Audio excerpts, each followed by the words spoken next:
교무실 벽시계가 11시를 알리는 소리가 막 멎었을 때 나는 누렇게 변한 구리 호루라기를 부드러운 천으로 닦고 있었다. 김순이가 떠나기 전날 중고시장에서 골라준 것인데 이거 불면 소리가 특히 맑게 나온다 며 건네주던 그 말이 귓전에 맴돈다. 10년이 지났건만 호루라기 표면에 녹은 다간에도 금세 다시 스며나왔고 내 가슴 속에 뿌리내린 그리움도 마찬가지였다. 유리문 너머로 갑자기 그림자가 스치더니 302호 인터폰 앞에 여자가 모습을 드러냈다. 고개를 든 순간 손가락이 호루라기 날카로운 가장자리에 파묻혀 붉은 자국이 번졌다. 그녀가 오른손을 들어 인터폰을 누르는 자세가 김순이와 꼭 닮았다. 항상 손가락 끝으로 눌러야 버튼이 망가지지 않는다. 고 말하던 그 버릇. 낡은 반지하 집에서 벗겨진 도장 문을 소중히 여기던 그 시절이 스쳐 지나갔다. 밤바람이 베이지색 카디건 자락을 휘날리며 속에 입은 네이비 꽃무늬 원피스를 드러냈다. 숨이 탁 막혔다. 김순이의 관 속에 내가 직접 접어넣었던 바로 그 옷이었다. 팔뚝 부분이 헤어린 데다 회색 천으로 덧댄 부분까지 똑같았다. 머리는 헐렁하게 쪽을 지었고 목덜미로 흘러내린 가는 머리카락들이 가로등 빛에 비쳐 귀 뒤에 작은 그림자를 드리웠다. 이 각도야. 주방에서 유작 가던 김순이를 몰래 찍었던 사진 속 모습 그대로였다. 지금도 내 베개 밑에 간직한 그 사진 말이다. 딩동. 초인종 소리가 정막을 가르며 내 머릿속의 긴장감을 끊어버렸다. 의자를 박차고 일어나니 철제다리가 콘크리트 바닥에 날카로운 소리를 내며 긁혔다. 여자가 놀란 듯 보안 초소 쪽을 돌아보았다. 거리가 멀어 얼굴은 보이지 않았지만 어깨를 살짝 낮추는 그 동작은 김순이가 내 기침 소리를 듣고 늘 잠시 멈춘 뒤 돌아보던 버릇과 꼭 같았다. 심장이 주먹으로 움켜쥐어진 듯 아파오며 숨이 가빠졌다. 10년 전. 의사는 암세포가 너무 빨리 퍼졌다며 진단부터 떠나보내기까지 고작 3달이 걸렸다고 했다. 아직도 그녀가 곧 돌아올 것만 같은 착각에 아침마다 커피에 설탕을 한 숟가락 더 타고 빈 현관을 향해 다녀오겠다. 는 인사를 건네는 버릇이 남아있었다. 여자는 인터폰을 누르고 기다리지 않은 채 엘리베이터 쪽으로 걸음을 옮겼다. 오른발을 약간 절득거리는 걸음걸이, 김순이가 화학요법 부작용으로 신경이 손상된 후 보이던 그 보폭이었다. 책상 위 손전등을 움켜쥔 채 뛰쳐나가니 고무창이 타일 위를 미끄러졌다. 순희야? 내 목소리가 바람에 흔들리는 종이처럼 떨렸다. 너 맞지? 편의점 그릴 소세지 냄새를 실은 밤바람이 눈가를 따갑게 했다. 손전등 빛이 그녀의 뒷모습을 조차 벽면의 명암을 들이우니 임종 직후 병실 모니터에 떨리던 곡선이 떠올랐다. 그녀는 고개를 돌리지 않은 채 엘리베이터 안으로 사라졌다. 금속문이 닫히는 순간 그녀가 귀 밑 머리카락을 여미며 약지로 귓불을 2번 톡 치는 모습이 보였다. 김순이가 긴장하면 하던 버릇이었다. 첫 번째 양가상결례 때 현관에서 3분 동안이나 그 자세를 유지했던 기억이 스쳐 지나갔다. 띵 하는 경쾌한 소리와 함께 엘리베이터 층수 표시등이 1층에서 올라가기 시작했다. 내가 도착했을 땐 이미 문이 단단히 닫혀 있었다. 차가운 금속면에 비친 내 구분등과 희끗한 뒷머리가 밤 공기에 선명하게 드러났다. 장례식장 직원이 등에 손을 얹으며 조의를 표한다. 던 그날도 이런 봄밤이었을까? 진달래 향기가 바람에 실려왔지만 나에겐 김순이가 간장 사러 갔다. 곧 비닐봉지 들고 돌아올 것만 같았다. 그때마다 그녀는 내가 다시 한번 김을 사오지 않은 걸 투덜거리곤 했는데 교무실 전화벨이 갑자기 울리며 공허한 복도에 메아리 쳤다. 비틀거리며 달려가 수화기를 들자 302호 청년의 성난 목소리가 흘러나왔다. 경비 아저씨, 방금 누가 인터폰 눌렀어요? 약속한 손님 없는데. 네. 베이지색 카디건 입은 여자분이 전화선을 꽉 쥔 손가락이 하얗게 일렸다. 안 올라갔나요? 아니요. 엘리베이터 문 열리니까 텅 비었던데요. 청년이 말을 끊었다. 아저씨 혹시 눈이라도 침침하신 거 아네요? 밤마다 조용한 동네라서. 수화기에서 흘러나오는 끊김 소리가 귓속을 찌르는 바늘 같았다. 의자에 털썩 주저앉으며 손전등이 바닥으로 굴렀다. 빛이 기울어져 구석 근무표를 비추니 내 이름 옆에 김철수 68세라고 적힌 글씨가 떨리는 손 때문인지 획이 다 엉켜 있었다. 전자시계는 11시 17분을 가리키고 있었고 엘리베이터 표시등은 15층에 멈춰 있었다. 모든 게 꿈결 같았지만 호루라기의 차가운 감촉과 코끝에 맴도는 김순희의 치자꽃 향기가 환상이 아님을 증명하고 있었다. 손전등을 다시 집어든 채 엘리베이터 홀을 비추다 구석 타일 틈에 박힌 네이비 꽃무늬 조각을 발견했다. 가장자리에 반쪽 무궁화 자수가 되어 있던 그 천조각, 내가 첫 월급으로 사준 수논 목함 안에 깔린 남색 수염 물감 무늬천은 이미 희게 바랬고 덮개를 열자 바스락거리며 실오라기가 몇 가닥 떨어졌다. 순이의 베이지색 가디건은 가지런히 접혀 있었고 기대는 은색 작은 핀이 꽂혀 있었다. 내가 첫 월급으로 사준 것인데 나중에 핀스프링이 헐거워지자 그녀는 버리기 아쉬워하며 고치면 쓸 수 있다고 했다. 숨을 죽인 채 가디건을 펼치자 아침 햇살에 천이 부드러운 빛을 발했다. 오른쪽 소매에 확실히 회색빛 돌연 자국이 있었고 바느질 솜씨는 순희 특유의 크로스 스티치였다. 예전에 그녀는 항상 이렇게 하면 튼튼해서 원래 천보다 더 오래 간다고 말하곤 했다. 손가락으로 돌연 가장자리를 쓰다듬다가 갑자기 단단한 것이 닿았다. 뒤집어 보니 안쪽에 꿰매진 라벨이 있었고 바랜 푸른 실로 김자가 수놓아져 있었다. 순희 어머니가 가르쳐준 것이라며 속옷마다 이름을 수놓아 세탁실에서 헷갈리지 않게 하라고 했던 기억이 떠올랐다. 어젯밤 그 사람의 소매에도 갑자기 눈을 감자마자 가로등 아래 장면이 스쳐 지나갔다. 그녀가 초인종을 누를 때 소매의 돌연 위치가 정확히 그곳이었고 심지어 올라온 실오라기까지 똑같았다.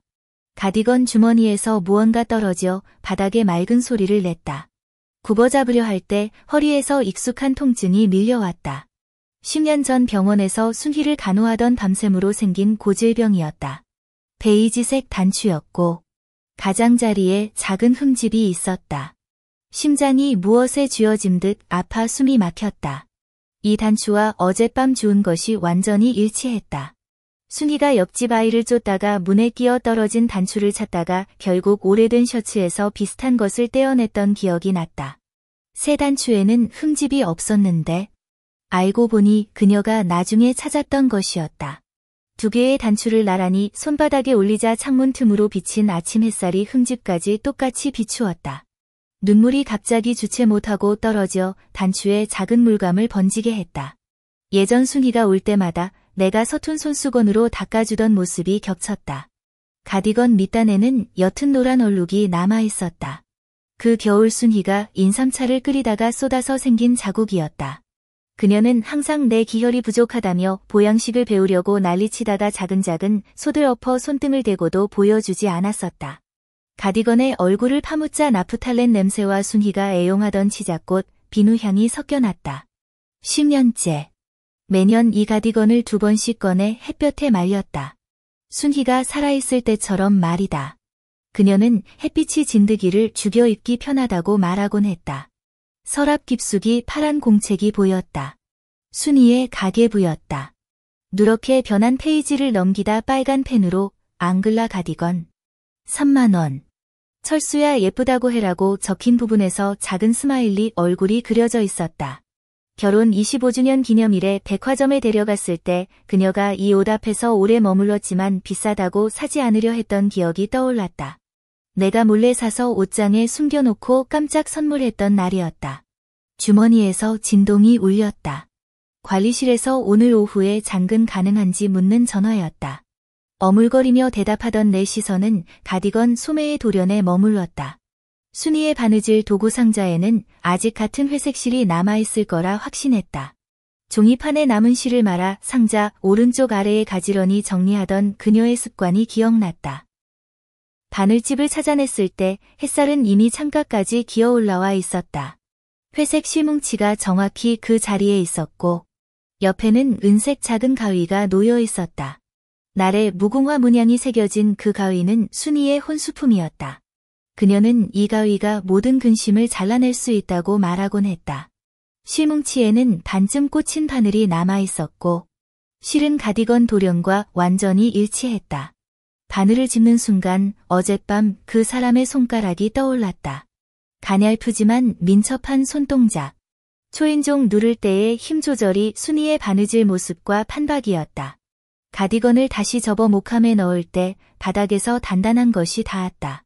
꺼내보니 한강변에서 찍은 흐릿한 사진이었다. 순희가 이 베이지색 가디건을 입고 눈을 찡그리며 웃고 있었고 손에는 어묵꼬치를 들고 있어 소스가 입가에 묻어 있었다. 사진 뒤에는 연필로 철수야 내가 이거 입으니까 신부 같대 라고 적혀 있었다. 눈물이 다시 주르르 흘러내려 희미한 글자를 번지게 했다. 어떤 기억들은 시간이 흘러도 생생함을 잃지 않는다는 걸 새삼 깨달았다. 오후 3시. 관리실 유리창을 비스듬히 지나가는 햇살이 바닥에 기다란 빗줄기를 그렸다. 순희 사진을 셔츠 주머니에 넣자 차가운 인화지가 가슴에 닿아 그녀가 여전히 내 심장을 어루만지는 것 같았다. 엘리베이터 점검한다는 관리실 연락을 받았지만 시선은 자꾸만 302호 쪽으로 향했다. 김 아저씨. 소독약 좀 빌려줘요. 청소부 김 아줌마가 물방울 떨어지는 대걸레를 들고 들어왔다. 앞치마에 호박죽 얼룩이 묻어있는 모습이 순희 생전에 김 아줌마는 이를 아끼지 않는 실소파라고 평가하던 말과 겹쳤다. 3층 타일 이음새를 소독해야겠어요. 그녀가 소독약 뚜껑을 열다 갑자기 목소리를 낮추었다. 302호 새로 이사온 그 여자. 참 이상해요. 등기부등본을 움켜쥔 손가락에 힘이 들어갔다. 새로 이사 왔다고요? 목소리를 평탄하게 유지하려 했지만 목구멍에 손뭉치가 걸린 듯했다. 지난주에요. 조용한 50대 여자인데 항상 베이지색 가디건을 입고 좀 특이해요. 가슴이 철렁했다. 베이지색 가디건. 50대라는 단어가 관자놀이를 두드리는 듯했다. 어떻게 특이하다고요? 떨리는 목소리를 가리려 머그잔을 들어 입가에 댔지만 차가운 물이 오히려 신경을 곤두세웠다. 그저께 밤에 쓰레기 버리다가 김 아줌마가 대걸레를 휘젓며 속삭였다. 302호 앞에서 말소리가 들려서 들여다봤죠. 혼자 사는 집인데 안방 소파에 앉아서 반대편 빈 소파에 대고 말을 걸더라고요. 귤을 까서 접시에 놓는 걸 보니 마치 누군가 앉아있는 것처럼. 순희 모습이 선했다. 그녀도 항상 귤을 까서 가장 큰 쪽을 내 입에 넣어주곤 했었다. 출장 갔을 때면 빈 소파를 마주하며 오후를 보내던 그녀의 외로움이 가슴을 후벼 팠다. 게다가 김밥을 자주 사가요. 김 아줌마가 문 쪽으로 걸어가며 덧붙였다. 아침마다 단골집에서 매운 양념을 더 달라고 하던데 그렇게 매운 걸 여자가 좋아할 리가 있나요? 목이 메었다. 항암 치료로 입맛을 잃었을 때 순이도 똑같이 매운 김밥을 찾았었다. 건강을 이유로 말렸지만 결국 사줬던 기억이 스쳐 지나갔다. 그리고 신발장에 오래된 남자 슬리퍼도 꺼내놓더라고요. 문턱에서 돌아선 김 아줌마가 덧붙인 말에 의자가 쿵 소리를 내며 밀렸다. 우리 집 현관에도 두 켤레의 슬리퍼가 여전히 남아있었다. 순희가 떠난 후에도 매일 내 신발을 가지런히 놓는 습관이 남아있었다. 그 사람. 생긴 건 어땠어요? 떨리는 목소리가 자신의 것 같지 않았다. 김 아줌마가 고개를 갸웃거리며 대답했다. 오른쪽 눈가에 작은 점이 있었어요. 웃을 때 눈이 실처럼 가늘어지고 다리를 절던 게 옛날에 다친 탓이라더군요. 그 점. 순희 오른쪽 눈가의 점을 생각했다. 그녀는 그게 눈물점이라며 전생에 울지 못한 대신 이번 생에 받았다고 했지만 나는 미인점이라며 항상 먼저 입맞추곤 했었다. 옛날 노래도 좋아하는 모양이에요. 김 아줌마가 문을 나서며 던진 말에 심장이 쥐어짐을 당했다. 어제 라일락 노래가 들리더라고. 우리 엄마 세대 음악인데. 라일락. 공장 연회장에서 이 노래로 고백했던 순간이 살아났다. 그때 순희는 얼굴을 붉히며 라일락 꽃을 쥐고 있었고 꽃잎이 모두 구겨져 있었다. 김 아줌마가 흥얼거리며 사라진 복도에서도 그 노래가락이 귓가를 맴돌았다. 셔츠 주머니에서 사진을 꺼내자 순희의 눈가 점이 선명했다. 그녀는 여전히 베이지색 가디건을 입고 어묵꼬치를 들고 웃고 있었다. 책상 위에서 진동이 울렸다. 302호 청년이 위층 소음을 신고한 것이었다. 대답을 흐리며 유리창 너머 3층을 바라보았다. 302호 창문에 반사된 햇살이 순희가 닦던 주방 유리창처럼 눈부셨다. 3층으로 가서라도 소리를 들어보고 싶은 충동이 밀려왔지만 발이 납덩이처럼 무거웠다. 만약 그 사람이 순희가 아니라면? 이 모든 게 내 망상이라면? 벽시계가 4시를 알렸다. 순찰 시간이었다. 구리 호루라기를 주머니에 넣을 때 순희의 목소리가 들려온 듯했다. 철수야. 잃어버린 줄 알았던 것도 사실은 계속 그 자리에 있는 법이야. 어쩌면 그녀가 정말로 기다리고 있을지도 모른다. 3층 복도에서 수차례 점등된 센서 등이 허리를 구부정하게 만든 내 그림자를 비추었다. 302호 문은 굳게 닫혀 있었지만 문틈 사이로 순희가 집에서 기다리던 눈빛이 느껴졌다. 관리실에 돌아왔을 때 다리 옥상 위로 떠올라 있었다. 서랍에서 순희의 가계부를 꺼내 탁상등 아래 펼쳤다. 김아줌마가 말한 모든 세부사항이 가슴을 후벼 팠다. 오른쪽 눈가점, 절던 다리, 옛 노래. 이 세상에 이토록 닮은 사람이 있을 수 있을까? 핸드폰 화면이 밝아졌다. 딸의 영상통화 요청이었다. 주저하며 수신을 누르자 손녀가 크레파스를 들고 할아버지를 외쳤다. 딸이 안부를 묻자 그녀의 눈가에 박힌 순희와 똑같은 점이 시선을 붙들었다. 아빠. 서랍 깊은 곳에 엄마가 뭘 남겼을까요? 지난번에 무슨 중요한 걸 넣어두셨다던데. 딸의 말에 가슴이 덜컥했다. 순희가 세상을 떠나기 1년 전 구입한 초록색 철제 상자가 기억났다. 자물쇠가 달린 그 상자를 열 용기가 나지 않았다. 그 안에 그녀의 마지막 흔적이 담겨 있을 것 같아서였다. 야간 근무를 대체해달라고 급히 부탁하고 집으로 향했다. 복도 센서 등이 고장난 계단에서 무릎을 부딪혔지만 아픔보다는 초조함이 앞섰다. 순희 생전에 이 등불을 갈아야 한다며 집문을 열어 복도를 밝히던 그녀의 배려가 그리워졌다. 철제 상자는 옷장 가장 아래층에 숨겨져 있었고 순희가 뜨다만 스웨터 밑에 깔려 있었다. 자물쇠는 이미 녹슬어 버렸고 나는 드라이버를 찾아내어 한참을 뜯어야 열 수 있었다. 안에는 돈 대신 두꺼운 진료 기록 한 묶음과 열쇠 고리가 들어있었다. 진료 기록은 순희 것이었고 마지막 페이지의 날짜는 10년 전 3월에 머물러 있었다. 의사는 빨간 펜으로 보존적 치료 권고라고 적어놓았다.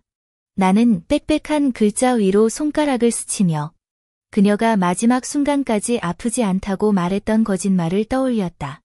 열쇠 고리에는 세 자루의 열쇠가 달려 있었다. 2개는 우리 집 열쇠였고 은색 열쇠 하나에는 7대 32초라는 각인이 새겨져 있었다. 숨이 턱 막혔다. 7동 302호? 내가 현재 경비원으로 일하고 있는 그 건물 아닌가? 이 열쇠는 집 열쇠보다 조금 더 새 것 같았고 열쇠 고리에는 절에서 구해온 빨간 끈이 감겨 있었다. 순희는 이 끈이 앵마기 역할을 한다고 말하곤 했다. 그녀가 입원했을 때도 손목에 이 끈을 메고 있다가 끊어지자 빼던 기억이 스쳤다. 나는 열쇠를 움켜쥔 채 계단을 내려가기 시작했다. 밤바람이 옷깃으로 스며들었고 그 느낌은 순희가 마지막으로 내 땀을 닦아주던 손길처럼 차가웠다. 단지 입구의 택시 기사가 나를 알아보며 웃었다. 김 아저씨, 이렇게 늦게 어디 가시려고요? 나는 대충 대답을 흘리며 302호 자물쇠 구멍에 꽂히는 열쇠의 모습만 생각하고 있었다. 당직실 불은 여전히 켜져 있었고 교대 근무자인 이 할아버지는 책상에 엎드려 졸고 있었다. 나는 손전등을 집어들고 3층으로 질주했다. 손바닥에 박힌 열쇠 자국이 아렸다. 발소리에 반응하는 조명등이 깨어나 희뿌연 빛을 뿌리자 302호 문고리의 중국식 매듭이 바람에 살짝 흔들렸다. 열쇠를 돌리는 순간 손이 떨렸다. 딸깍 소리와 함께 자물쇠가 열렸다. 심장이 목구멍까지 치밀어 오르는 것 같았고 문을 밀던 손이 공중에 멈췄다. 과연 안에 무엇이 있을까? 순희가 정말로 안에 있을까? 예전처럼 철수야, 왜 이제야 왔니? 라고 웃으며 말할까? 문틈으로 스민 치자기 꽃향기가 순희가 애용하던 비누 냄새와 일치했다. 나는 깊게 숨을 들이마시고 천천히 문을 열었다. 방 안은 캄캄했고 창문 사이로 비치는 달빛만이 바닥에 기다란 그림자를 들이우고 있었다. 거실 소파는 비어 있었고 맞은편 작은 테이블에는 반쯤 까진 귤이 놓여 있었다. 과육이 투명하게 반짝이며 마치 방금 누군가가 먹던 것 같았다. 벽의 추락시계는 틱톡 소리를 내며 고요한 방 안을 채웠다. 순희는 시계 소리가 마치 누군가 곁에 있는 듯 안심된다고 말하곤 했다. 손전등 빛이 책장을 스캔하자 낡은 시집 몇 권이 눈에 들어왔다. 모두 순희가 즐겨 읽던 것들이었다. 맨 위에 놓인 진달래 표지에는 마른 꽃잎이 붙어 있었는데 우리 첫 데이트 때 내가 따준 것이었다. 갑자기 부엌 불이 켜지며 따뜻한 노란빛이 거실을 밝혔다. 나는 급히 돌아서서 손전등을 비추었고 조리대 위에 토기에 김치찌개가 보였다. 김이 모락모락 피어오르며 방 안을 가득 채운 그 향기는 순희가 끓이던 것과 똑같았다. 철수야. 돌아왔구나. 친숙한 목소리가 등 뒤에서 들려왔다. 깃털이 심장을 스치는 듯한 부드러운 목소리였다. 나는 몸이 굳은 채 천천히 돌아섰고 손전등이 바닥에 떨어져 굴러갔다. 부엌 창문으로 비치는 달빛이 조리대 옆에 서 있는 순희를 비추었다. 베이지색 카디건을 입은 그녀의 오른쪽 눈가 점은 빛 속에서 선명했다. 사진 속 순희와 똑같은 모습으로 웃으며 나를 바라보고 있었다. 순희, 내 목소리는 사포로 문지른 듯 거칠었다. 10년 동안 직접 부르지 못했던 이름이 혀끝에서 떨렸다. 그녀는 대답 대신 토기에서 인삼차를 퍼내며 말했다. 예전엔 내가 환기 너무 많이 넣는다고 투덜대더니 그녀가 조리대에 내려놓은 청자 접시 가장자리에는 금색으로 메워진 흠집이 있었다. 내가 실수로 떨어뜨린 것을 순희가 금장이라고 부르며 수리했던 자리다. 내가 반걸음 내딛자 무릎이 풀리는 느낌이었다. 이건 꿈이 아니다. 톡이 가장자리의 열기가 손등을 지졌고 공기 중의 치자기 향기는 짙게 퍼져 있었다. 그녀가 말끝을 살짝 올리는 억양까지도 10년 전과 완벽히 일치했다. 어떻게 여기에? 목매인 숨소리가 말을 가로막았다. 나는 그녀의 오른쪽 눈가 점을 응시했다. 조명 아래 반짝이는 작은 별처럼 보였다. 다들 너가 떠났다고? 그녀는 무궁화 문양이 새겨진 은색 가위로 부엌가의 라일락 가지를 자르며 돌아섰다. 난 그냥 장소를 옮겨서 기다린 거야. 가위가 탕 소리를 내며 타일 바닥에 떨어졌다. 반사적으로 구부려 집어들었을 때 부엌 조명이 펑 하고 꺼졌다. 순식간에 암전된 방 안에서 유일한 빛은 창문 너머 달빛뿐이었다. 손을 뻗었지만 그녀가 서 있던 자리는 텅 비어 있었고 토기에서만 잔잔한 열기가 남아 있었다. 순희, 순희. 나는 방 안을 비틀거리며 소리쳤다. 무릎이 테이블 모서리에 부딪혀 눈앞에서 별이 번쩍였다. 반쯤 까진 귤이 발목을 스치며 양말을 적셨다. 책장에서 떨어진 진달래 책장이 펄럭이며 마른 꽃잎이 끼어든 페이지로 펼쳐졌다. 들여다보니 표지에 순희의 정교한 필체로 새겨진 문구가 있었다. 3월 3일. 철수 셔츠 단추 새로 달아줄 날. 오늘이 바로 3월 3일이었다. 나는 302호에서 뛰쳐나왔다. 복도 조명이 발소리에 반응하며 켜졌다. 엘리베이터가 3층에 정확히 멈춰져 있었고 검은 구멍처럼 문이 열려 있었다. 1층 버튼을 연타하며 들어간 내 손가락이 떨리고 있었다. 문이 닫히는 순간 302호 문틈으로 노란빛이 새어나오는 것이 보였다. 문고리의 중국식 매듭이 마치 안에서 손을 흔드는 듯 흔들렸다. 거울에 비친 내 얼굴은 창백했고 관자놀이의 흰머리는 풀숲처럼 흐트러져 있었다. 셔츠 주머니를 더듬자 순희 사진이 나왔다. 사진 속 그녀의 눈웃음은 방금 부엌에서 본 모습과 꼭 같았다. 엘리베이터가 갑자기 흔들리며 2층과 3층 사이에 멈췄다. 비상등이 찌직 소리 내며 켜지자 마음이 오싹해졌다. 거기 사람 있어요? 엘리베이터 고장 났어요. 내 외침에는 강철 케이블의 끔찍한 마찰음만 답했다. 그때 친숙한 향기가 엘리베이터 안으로 스며들었다. 치자기 향이 아니라 자스민이었다. 순희는 여름이면 집안 가득 향기 퍼지게 한다며 창가에 자스민을 키우곤 했다. 그녀가 떠난 후 매일 물을 주었지만 결국 시들어버린 그 꽃이다. 향기가 점점 짙어지며 문 밖에 누군가가 자스민 다발을 들고 서 있는 것 같았다. 나는 차가운 엘리베이터 벽에 몸을 기대고 문틈을 들여다보았다. 어두운 복도와 문틈으로 흔들리는 밀크색 옷자락만 보일 뿐이었다. 철수야. 호루라기는 어디 뒀어? 문틈으로 스민순이의 목소리에 꾸중 섞인 어조가 묻어났다. 예전 야간 근무 시 호루라기를 깜빡하면 뛰어가며 전해주던 그녀의 모습이 스쳤다. 허리를 더듬자 황동 호루라기가 땀에 젖은 채로 있었다. 여기 있어. 한번 불어봐. 웃음기가 담긴 목소리가 이어졌다. 예전처럼 듣기 흉하긴 할까? 호루라기를 입에 물고 힘껏 불었다. 쉰 소리가 좁은 공간에서 울렸다. 하지만 문 밖에서 들려온 그녀의 웃음소리는 풍경소리처럼 맑았다. 10년이 지나도 나는 수많은 소리 속에서 단번에 그 소리를 알아들을 수 있었다. 역시 변함없구나. 그녀가 말했다. 내일 닦아주면 소리 맑아질 거야. 순희. 가지 마. 나는 문을 두드리며 소리쳤다. 손가락 마디가 빨갛게 물들었다. 대체 어디 있는 거야? 왜 나를 피하는 거야? 문 밖의 향기가 옅어지며 목소리가 멀어졌다. 피한 적 없어. 여기서 기다리고 있었지. 기억나? 진달래 30년은 같이 보자고 했던 약속. 엘리베이터가 갑자기 움직이며 말소리를 압도했다. 쇠우레 소리와 함께 추락하는 듯한 느낌에 난간을 움켜잡았다. 심장이 입 밖으로 튀어나올 것 같았다. 띵. 1층에 도착한 엘리베이터 문이 열리자 당직실의 이 할아버지가 놀라 김을 흘렸다. 김 형님. 엘리베이터에서 왜? 얼굴색이 하얗게 질렸네. 나는 대답도 없이 3층으로 다시 뛰어올랐다. 계단 조명이 내 허둥대는 모습을 비추었다. 하지만 302호 문은 굳게 닫혀 있었고 문틈으로는 빛도 새어나오지 않았다. 중국식 매듭도 움직임 없이 매달려 있었다. 벽에 기대어 숨을 고르며 손바닥에 황동 호루라기 열기를 느꼈다.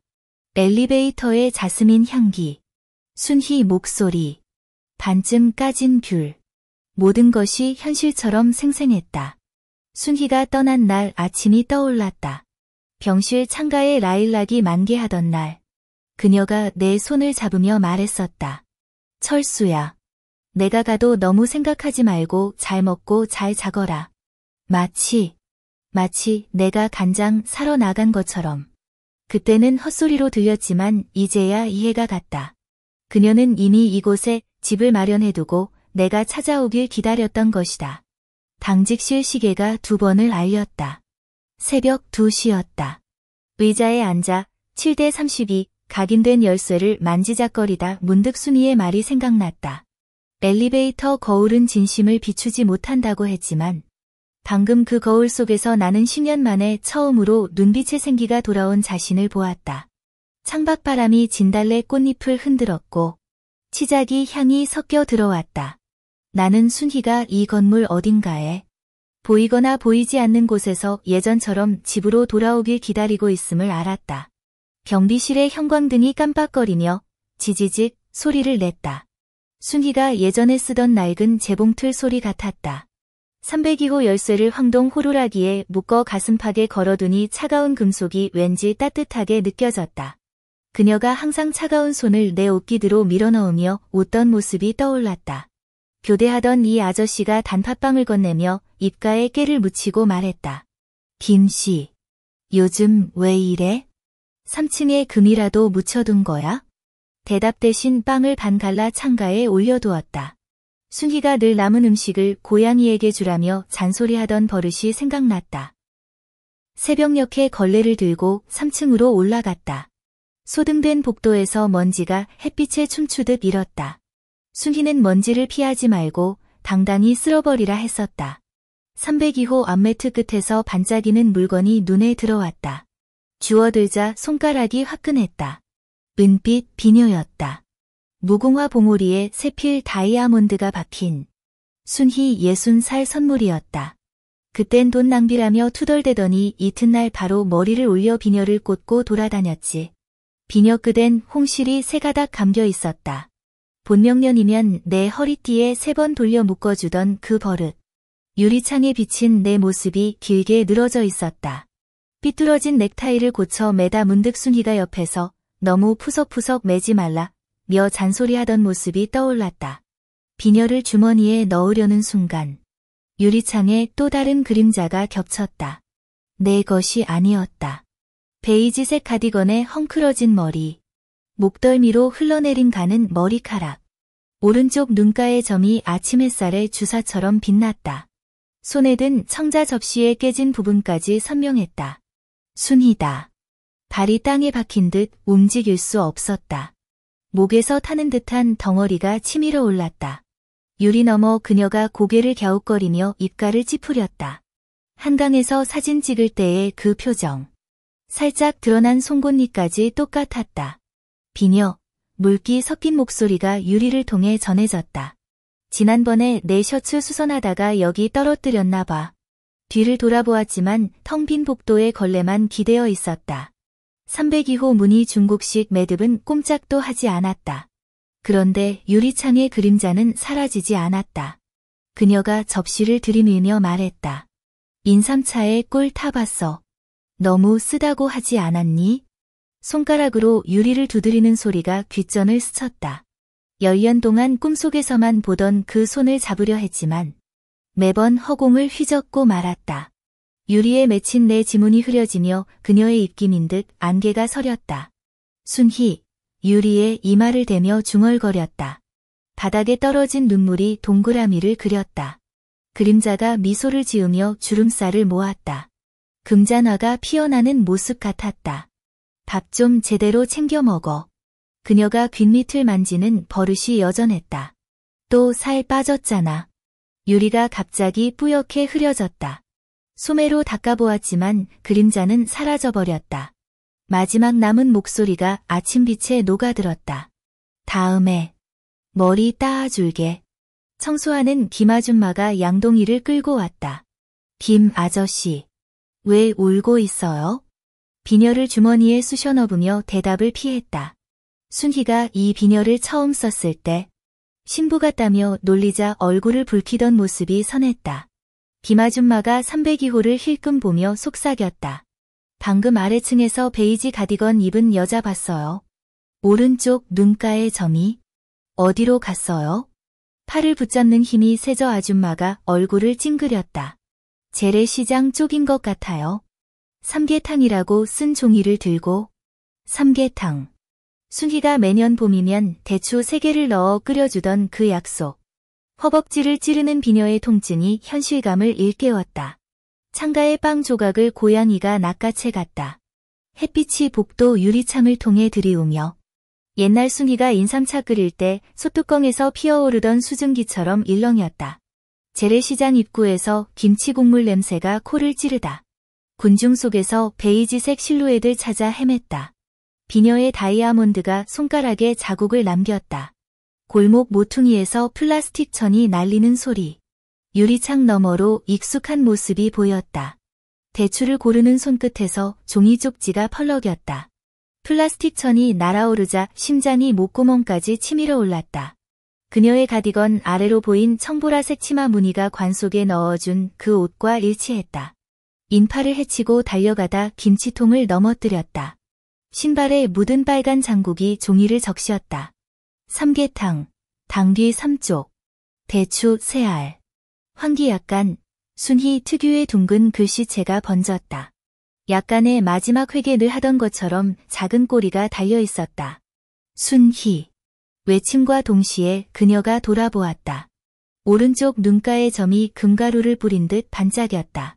전동차 소리에 고개를 돌린 사이 베이지색 그림자가 군중 속으로 스며들었다. 바닥에 떨어진 쪽지의 붉은 글씨가 금잔화로 피어났다. 화초 수레를 미는 할머니가 말을 걸었다. 노신사님, 보라색 라일락 어때요?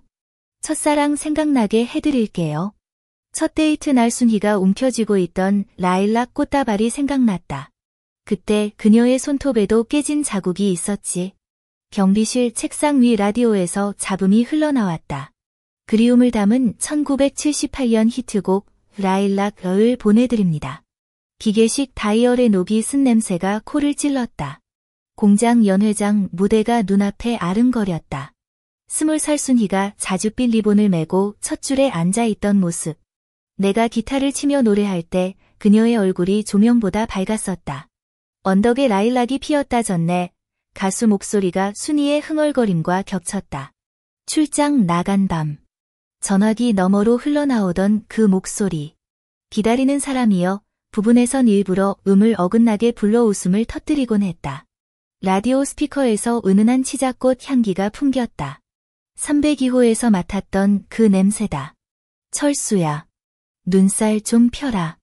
잡음 사이로 흘러나온 목소리에 몸이 굳었다. 스피커에 귀를 대니 먼지가 코를 간지럽혔다. 그땐 내가 이 노래 완전 삑사리 냈잖아. 전류 소리가 섞인 웃음소리가 들렸다. 근데 라디오보다 내 목소리가 더 좋더라. 가슴팍의 열쇠가 차가움을 잃었다. 소나기의 비녀가 체온으로 따뜻해져 있었다. 책상 위 라디오가 다시 잡음으로 돌아가기 전 유리창에 비친 내 모습이 순희의 흔적을 삼키는 것 같았다. 눈물이 갑자기 쏟아져 라디오 위로 떨어졌다. 먼지가 살짝 일었다. 연회가 끝난 후 그녀를 집까지 바래다 주던 그날. 가로등 아래서 간신히 용기를 내 사랑해 라고 고백했을 때를 떠올렸다. 그녀는 고개를 숙인 채 자가를 차며 오랫동안 침묵하더니 당신 노래? 아직 못 들었어 라고 말했었다. 내 셔츠 수선해뒀어. 순희의 목소리가 바람에 날리는 꽃잎처럼 희미해졌다. 302호 옷장 두 번째 칸에 라디오에서 흘러나오던 목소리가 갑자기 끊기며 찌직거리는 소리만 남았다. 나는 라디오를 두드리며 소리쳤다. 순희. 다시 말해봐. 순희. 하지만 응답은 전기 잡음뿐이었고 손바닥이 저릴 정도로 진동이 왔다. 이때 놀이가 물건 가지러 들어오다가 라디오를 껴안고 오는 나를 보고 깜짝 놀랐다. 김 선생. 무슨 일이에요? 그냥 노래 한 곡인데 그렇게까지. 나는 스피커를 가리키며 말문이 막혔다. 그곳에선 은은한 치자꽃 향기가 남아있었고 그 향기는 순희의 채취와 똑같았다. 저녁 순찰을 하던 중 어느새 302호 앞에 서 있었다. 문은 잠겨 있지 않았고 살짝 열린 틈새로 들어갔다. 불을 켜지 않은 방 안에서 부엌 창문으로 들어오는 저녁바람에 자목련 향기가 밀려왔다. 옷장 두 번째 칸에는 내가 가장 아끼던 연회색 셔츠가 개어져 있었고 소매가 다른 부분은 순희 특유의 십자 수법으로 깔끔하게 기워져 있었다. 주머니엔 결혼 30주년 사진이 들어있었는데 사진 뒷면에 새로 쓴 글씨가 흐릿하게 번져 있었다. 철수야. 진달래 3번 더 피면 만나자. 셔츠를 꼭 안았을 때 다림질 온기가 느껴졌다. 마치 순희가 방금 다리미에서 내린 것 같았다. 창밖에서 자목련 가지가 스치는 소리가 자목련 노래를 흥얼거리는 것 같았다. 순희의 유품을 안고 당직실로 돌아오는 길에 진달래 향기가 얼굴을 스쳤다. 옛날 순희가 머리를 말리며 등에 수건을 두르던 그 말이 떠올랐다. 봄바람이 가장 정기를 보충해준다며. 놀이가 내가 낡은 셔츠를 웃으며 안고 있는 걸 보고는 비웃었다. 김 선생. 무슨 일이라도 있소? 나는 아무 대답 없이 셔츠를 정성스럽게 접어 서랍에 넣었다. 은빛 비녀와 순희 사진 옆에 두니 비밀이 하나 생긴 것 같았다. 새벽 교대 시간. 편의점 주인 아줌마가 웃으며 우유를 건넸다. 김 아저씨. 요즘 3층을 자주 오가시더라. 무슨 일인가요? 우유병의 온기가 순희가 입원 중에 매일 간호사에게 부탁하던 그 습관이 떠올랐다. 밤샘하면 속이 상한데. 아줌마는 아직 살고 계시나요? 내가 묻자 주인은 답했다. 네. 엊그제 두부 사러 오셨는데 순희가 좋아하던 두부김치를 담그신다더군요. 코가 시큰해졌다. 순희의 두부김치 레시피는 아줌마가 가르쳐준 거였다. 소금 반 숟가락 덜 넣어. 철수 입맛이 연하니까. 삐걱거리는 자전거를 타고 구도심으로 향하던 중. 예전 반지하 집 창문에 걸린 청백색 체크 커튼이 보였다. 색이 바랜 그 커튼은 순희가 고른 것이었다. 아줌마 집 문도 열려 있었고 마당의 말리꽃 향기가 진하게 밀려왔다. 철수야? 아줌마의 목소리가 기침을 섞여 들려왔다. 들어와. 인삼차 타왔어.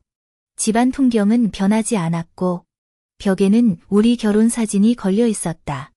빨간 한복을 입은 순희가 호랑이 이빨을 드러내며 웃고 있었다. 아줌마가 내 손에 든 셔츠를 보더니 한숨을 내쉬었다. 이거 순희가 수선한 거지? 인삼차가 바지에 쏟아졌다. 어떻게 아셨어요? 그 애가 돌아가기 한 달 전엔 매일 이 셔츠를 들고 있더군. 아줌마의 눈이 빨개졌다. 철수가 이걸 너무 아껴서 기워서라도 10년은 더 입으라고. 눈물이 인삼차 그릇에 떨어졌다. 순희가 이미 모든 걸 예견하고 준비했단 사실에 가슴이 미어졌다. 아줌마가 말을 이었다. 하나 더 말해야겠구나. 순희가 평생 모은 돈으로 아파트를 샀어. 내가 경비서는 그 빌딩 302호야. 손에서 차 그릇이 떨어져 깨졌다. 302호가 순희가 산 집이었다니. 병 들었을 때부터 집을 알아봤대. 평생 반지하에서 살다가 너의 허리가 썩을까봐. 창문마다 햇빛이 들어오는 그 집. 순희가 계획한 대로였다. 발코니에 등나무 의자, 빈 화분. 모두 그녀의 배려였다. 아줌마가 통장을 건네며 말했다. 비밀번호는 첫 데이트 날짜래. 5월 16일. 그날 순희가 자목련 꽃다발을 들고 떨던 모습이 선했다.